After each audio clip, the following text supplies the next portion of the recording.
You're welcome back here to the Joy News Desk. Now, effective July 1, electricity tariffs will go up by 12.09% and water by 6.1%. The new tariff increase announced by the Public Utilities Regulatory Commission is said to be driven by key variables, including the depreciation of the cedi, inflation, and the general cost of doing business by the power producers. But how ready are the utility companies to effect this change?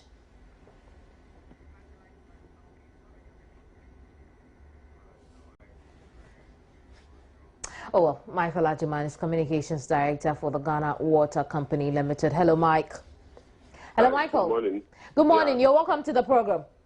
Good. Thank you, madam. Right, so let's try and answer our first question. How ready are you, as the water company, to implement the 6.1% increase? Oh, we are ready. We only do the computation, do the calculations, and start looking at it. But if you ask me, we operate 1 month billing cycle. So now that it's starting at 1st of July, that means that we haven't started billing people yet. Yet. It will be done at the end of July. That means we will look at it. We normally so now people will start receiving this new increase when we enter. So we haven't started yet. Very well. But I'm happy you mentioned the fact that you need to do some computation as far as this is concerned. Explain this to us. I mean, as consumers, we would want to understand what then happens after such an announcement is made and how it reflects in the bill we'll get at the end of July. No, we still know the last land tariff with regard to the old one was at 1.38 per square for every 220 gallons that consumer consume. That is 1,000 liters. So what happens is that now that it's increased by 6.1%, that is going to be 6.1% of the 1.38 per square that they were paying. I haven't computed it yet, but what it means is that we are going to increase the 1.38 per square that they were paying by 6.1%. So that's how it's going to be done. But so it depends, depending on your consumption, every 1,000 liters that you consume, then you are going to charge you on amount of the 1.8 per square, 1.8 per square, or 138 per square times the 6.1% that we have received as increase. And so in real terms, what would that come to? As I said, I haven't done that, but it's just a matter of calculating. That is multiplying the 138 per square by 6.1%. I haven't done that yet, but I think that can easily be done in a minute. Yeah.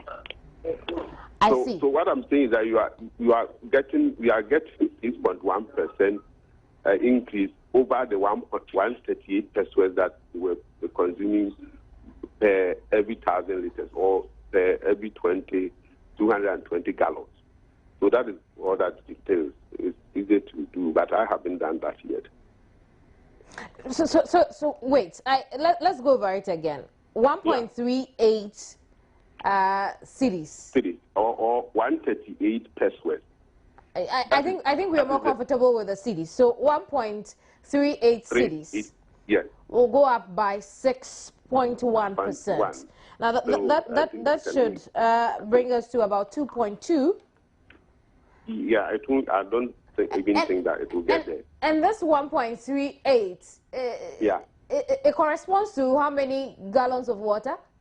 It's 220 gallons of water. Or if you want to look at it, then it's about the 5 drums. You know what 5 drums of water will give you only 1.38 per square. I see. And the water company is not taking any step in helping the consumer understand the next step of payment?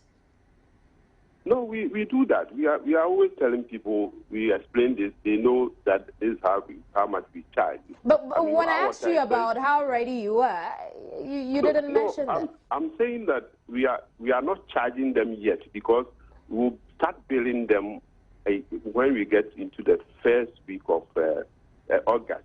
It's taking effect 1st July. So what it means that you wait until the month ends. Ours is not prepaid. It's actually postpaid. I understand. So they will consume for 30 days. So what we do is that the last week of July, we go around people's homes to read their meters and look at the consumption pattern, the rate, the number of gallons that they have consumed that far. And then by the first week of August, then they will start receiving the bill. We operate a 1-month billing cycle. Very well. And so when are you going to roll out that program that would help consumers understand this new billing? No, it's always been there. Just that the QRC has given us an increase. So it's just an increment that they are going to see over their billing. But they understand that this is how we do it. So all that I'm trying to say is that we are just going to charge them 1% more over whatever they have been consuming so far.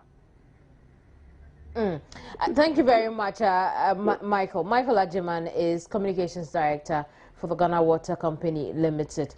We put in an effort to raise the electricity company of Ghana to over the telephone, and when we do, we'll bring him back.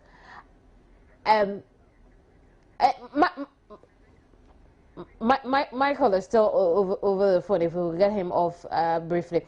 Now, on Facebook, Felix Henry says, I discharged 27,000 liters at Nima Goil last night, and this morning I am in a car to Circle Gold to discharge 18,000 liters and still counting. It's obviously a fuel station attendant. And so I'm back to the fuel matters. I'll just take a few of your messages just before I get into what we found out this morning. Kojo Owusu says, I have directed, I have ordered, I have instructed. These are the annoying words our president uses when he has caused a mess. Alidu Solomon says, we are not children. Please be fast or else. And Priscilla Cover says, we can no longer take the government's word for it. Until we see fuel being sold, no petrol signs removed at all fuel stations. Shiftman Osei says, empty and vain promises. Please don't waste our ears. Emmanuel Romeo Teshi says, Ghana until when? I recently bought 1 gallon of petrol at a cost of 25 cedis in Tachiman. Absolute daylight robbery. In fact, it's a shame. Apia Infinity, on the other hand, says that it's better because we can't afford to park our cars to walk on the basis of traveling to far places. If it happens, then what are the aged? What will the aged in the country be doing? Now, in Shiraba Abeku Amankra says, that's better Ghana for you. I think Ghanaians have to change our mind and vote for another party. I'll end it here. Last Babi Rabiu says, please be neutral. I think the opposition and the ruling government are all... I'm not sure where that is directed at because we've not had any conversation around this yet. But anyway, I'll move on to Thomas Tinkra, who says, we are also working for Ghana like the Black Stars, so please pay us. Kontani Mohammed says, leave JDM alone. I see all these issues meant to show his image. Some people are definitely not working. Where is the Minister of Energy? Isn't that his duty to tackle the issues on the ground? And I'll end it here for now. But let's go to what happened this morning. A visit to some fuel stations, indicates that the queues are still there, very long and winding ones. Some still don't have fuel after being in the queues for several hours since early morning. Let's take a look at that.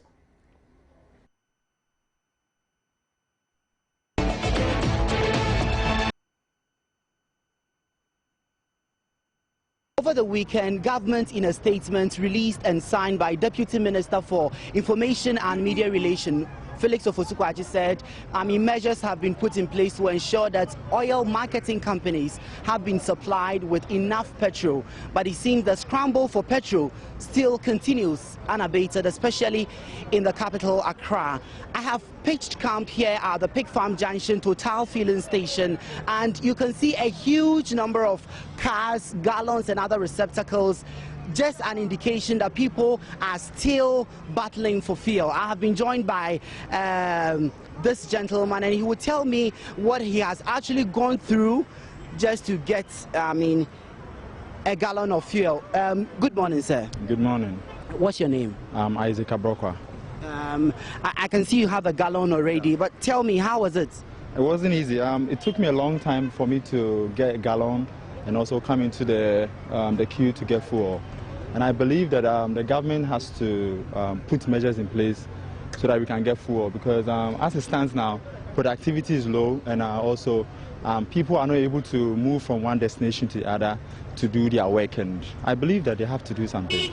Okay. They have to. So looking at the fact that you have to go through this daily, do you think the situation would be over anytime soon? I don't really think so, because I believe that as it stands now, we don't have any hope that we are going to get full. They are promising us, but I don't know. And it's really, it's very appalling, and I believe that people are really affected. Yeah, a lot of people are abandoning their cars on the road, and I believe that if they don't do anything about it, there will be a lot of robbery cases and all of that, because people have to park their cars in traffic and also at the filling stations, so that in case when fuel comes in, they'll come and then fill their petrol, like their tank. So they have to do something. Yeah. And so this is just one of the many frustrations people are going through just to have access to fuel. We'll be talking to more people to find out how the situation is here at the Pig Farm Total filling station. I'm Janet Asari.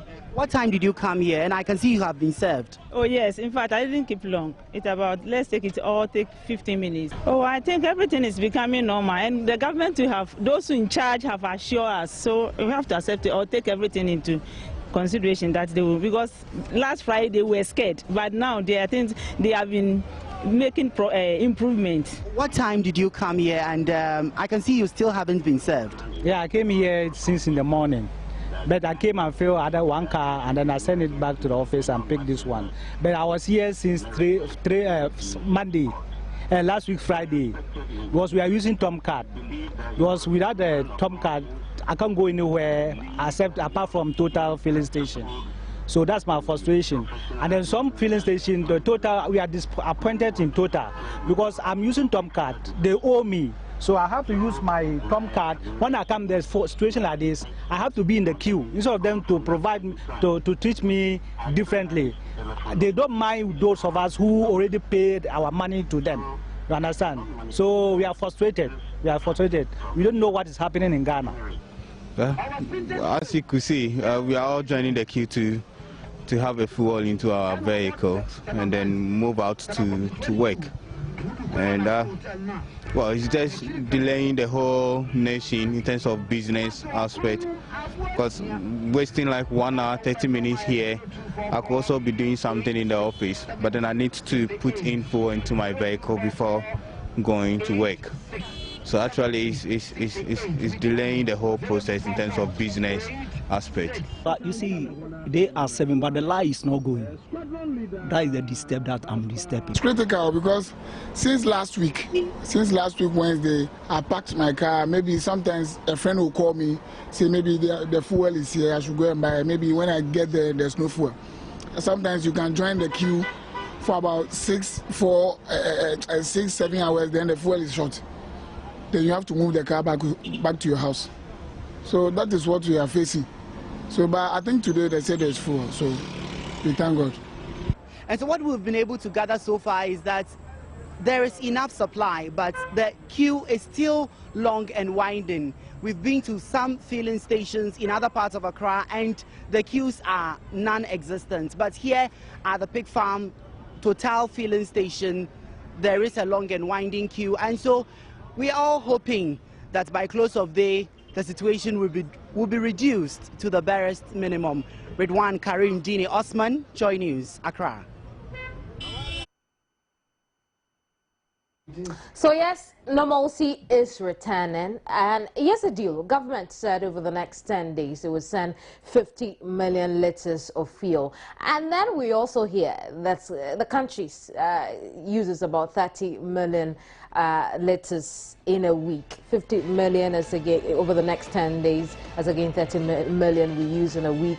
Is that the end of the problem, especially when government is only paid close to 200 million Ghana cedis out of the 1.8 billion it owes the BDC? Is that the end of the situation? Join me on News Today at midday as we get into it. Thank you very much for your company and your messages. My name is Kemini Yamani Amana. Good morning.